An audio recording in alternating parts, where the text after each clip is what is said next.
A lot of people make racing sets, but AFX Ultra 5 is the closest thing to real racing. Ask the expert. Talk about real. Only Ultra 5 steers like a real racer. With Steericon, you can steer into the pit, steer past other cars, steer around the treacherous breakout wall. And only Ultra 5 has a real electronic timer and lap counter. Ultra 5 steers like a real racer. That's why Aurora's the one. AFX Ultra 5 from Aurora, the closest thing to real racing.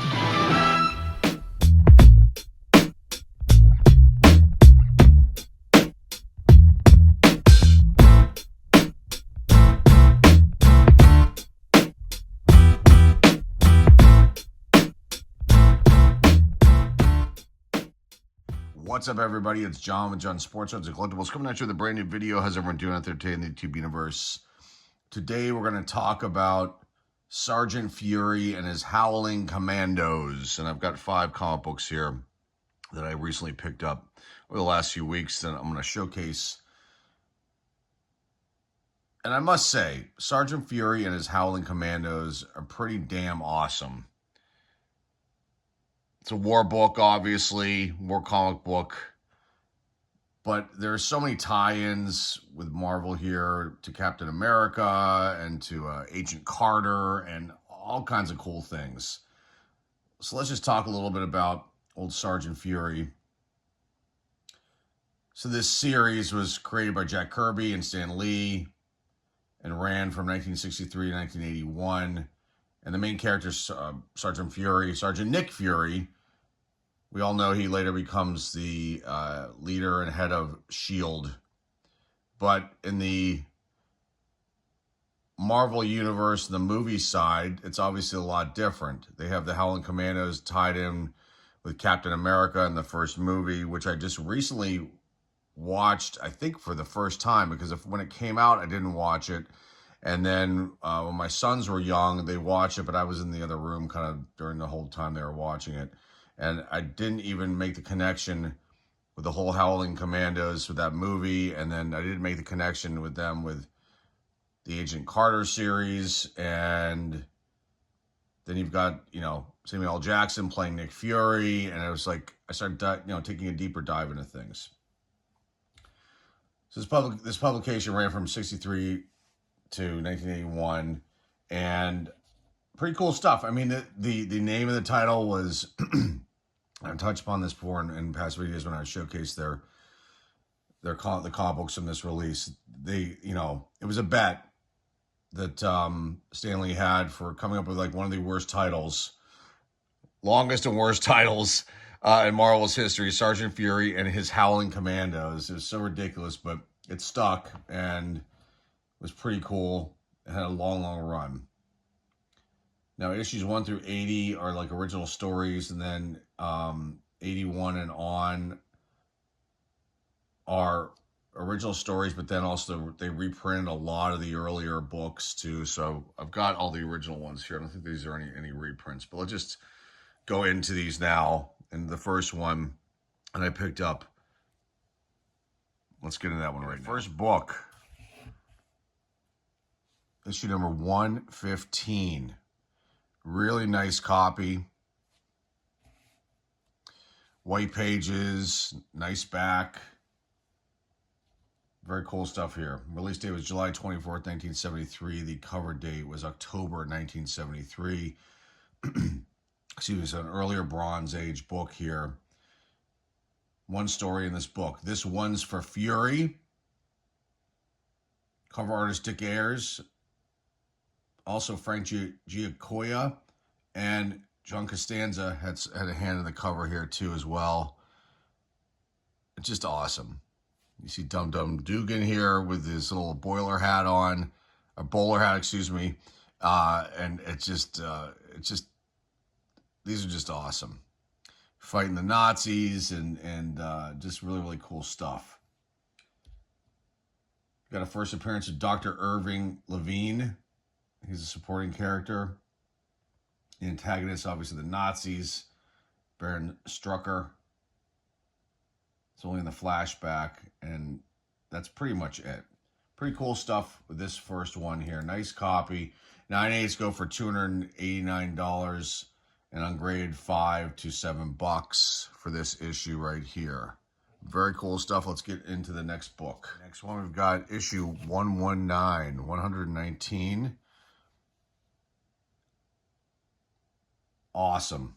Awesome cover. The story in here is The Soldier Who Wouldn't Die. Cover art by Russ Heath. Also, Marie Severin had her hand in this one, and also Danny Crespi. Very cool. These guys love parachutes and zip lines, and it's just, and taking out those old Nazis, man. I'm telling you what, very, very cool stuff. Well, there's only one first appearance in here, and then also an apparent death of the antagonist. Planner is the name of the antagonist. But then the notes here, it says, despite implying that Planner dies, Avengers 159 number 4 shows him alive after the story takes place. So I guess he didn't perish in this issue. Very cool stuff here. Love the cover. Just awesome. This one in 9/8 goes for about $226, ungraded $5 to $7. Very, very nice copy. Pretty clean, minimal wear, white pages, nice back, nice pickup. Put that on the screen a little bit better there for you guys to see. Very, very cool stuff here. Issue 119, Sergeant Fury and his Howling Commandos. Did I see the time frame on this one? I did not. The release date for this one, February 19, 1974. The cover date, May 1974.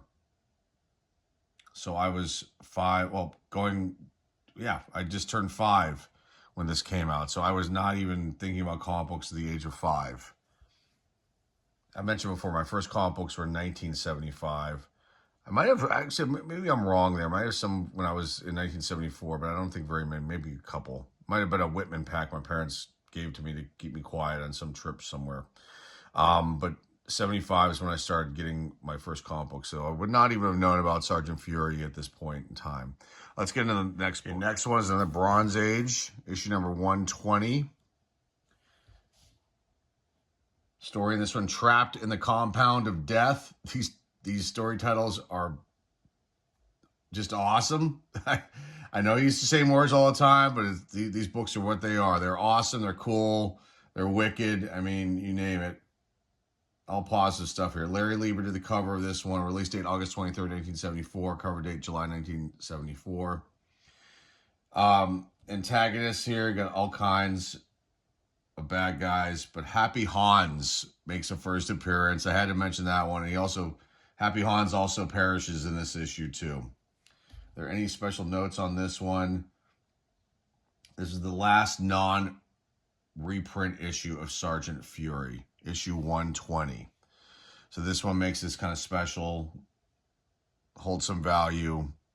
It's got minimal wear here. Like there's a little bit of stuff happening here at the bottom corner and a little bit right there. But the spine's pretty nice. Pretty nice copy.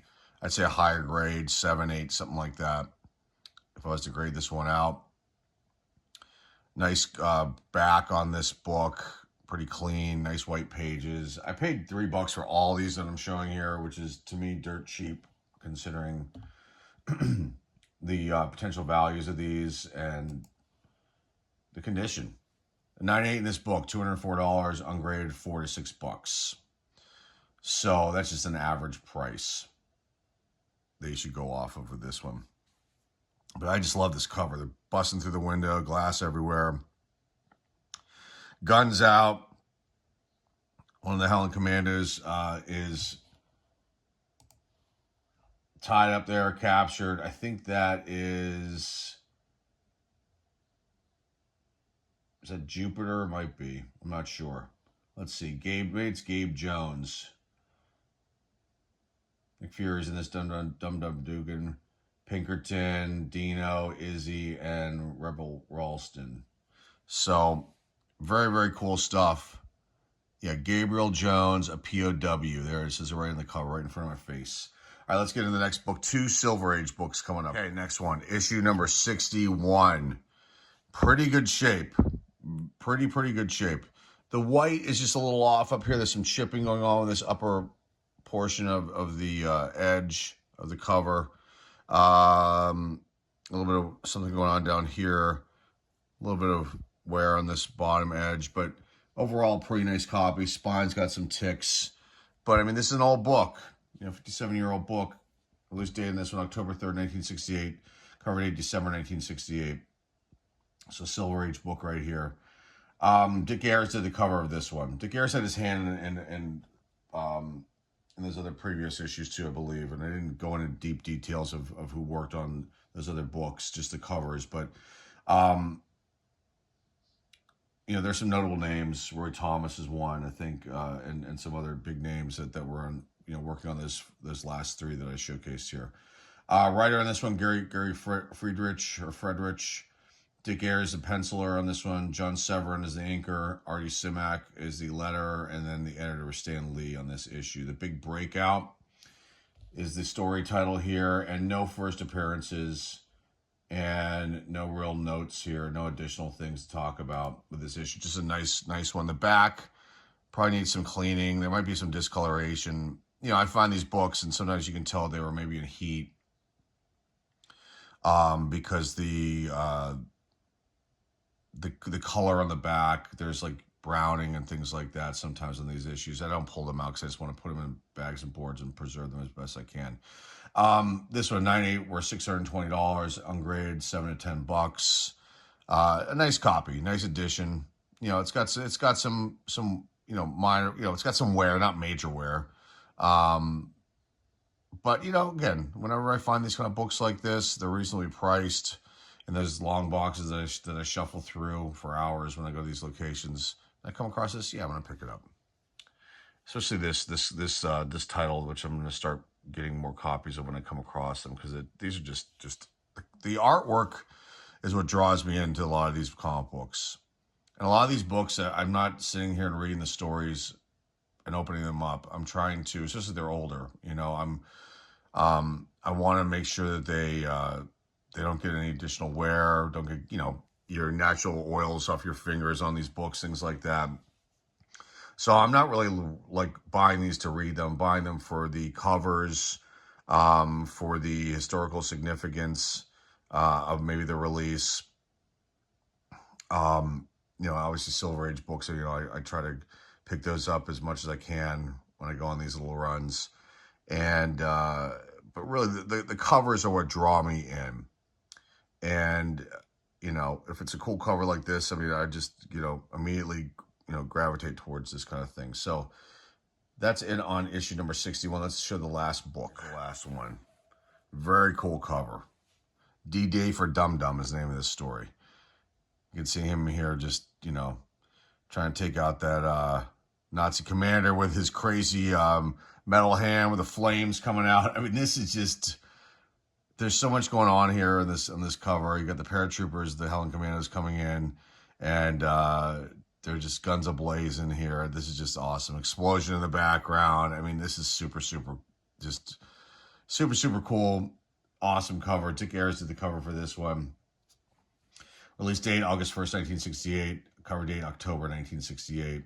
And Gary was the writer on this one. Dick Ayers is the penciler.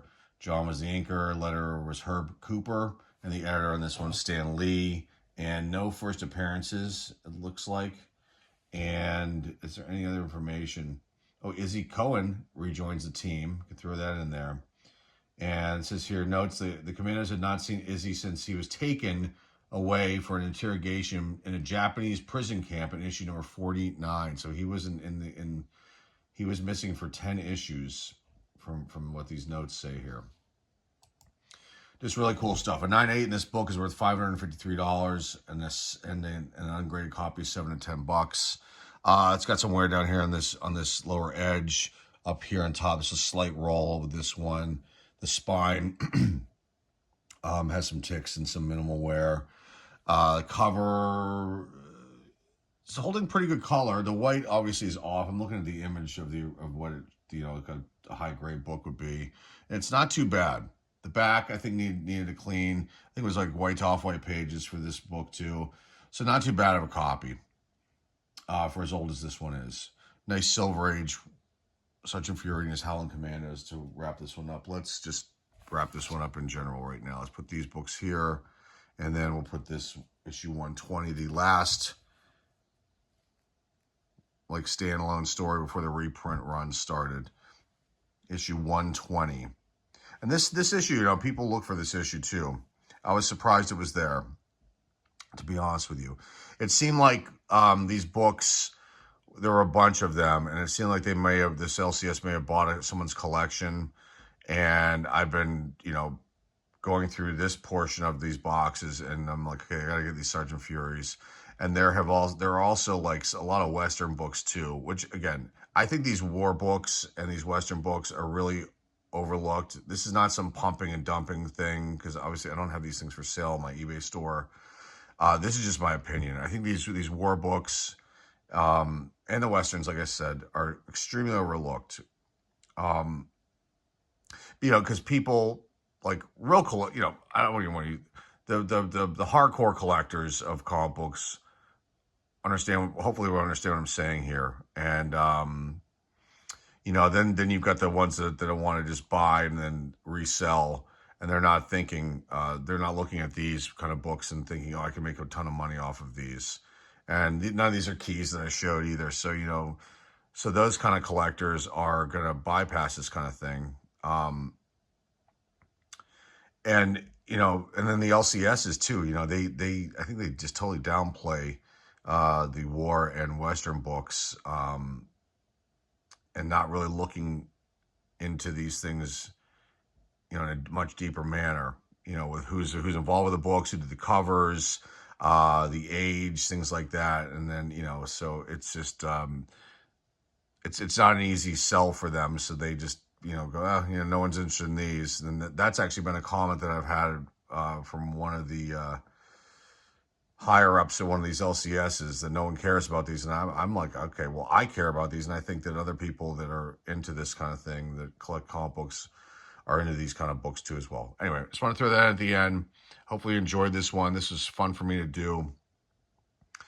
Again, I love doing these comic book videos. Sometimes they get incredible views and sometimes they don't. But if you're into these kind of videos, I've got lots of them on the channel. Just look up the last, you know, 4 to 6 months, and you'll see a bunch of these kind of videos there. So go check them out if you're interested. And that's all I've got for you guys today. I greatly appreciate you stopping by. So remember to like, subscribe, comment down below. Please share this video with everybody out there in the YouTube universe, and the eBay store links down below in the description. That's all I've got for you guys today. Until next time, folks, this is John with John Sports Cards and Collectibles signing off, and I'll see everybody very, very soon. Take care. Here we go. A toss of the coin, and the computer football game begins. A kickoff, a return, and it's 1st and 10 on the 45. Now what? A quick opener? An end around? The bomb? With computer football, you call the plays. You make the decisions. Here's your chance to prove you're the master strategist you've always claimed. Computer football, because within every football fan beats the heart of a frustrated quarterback.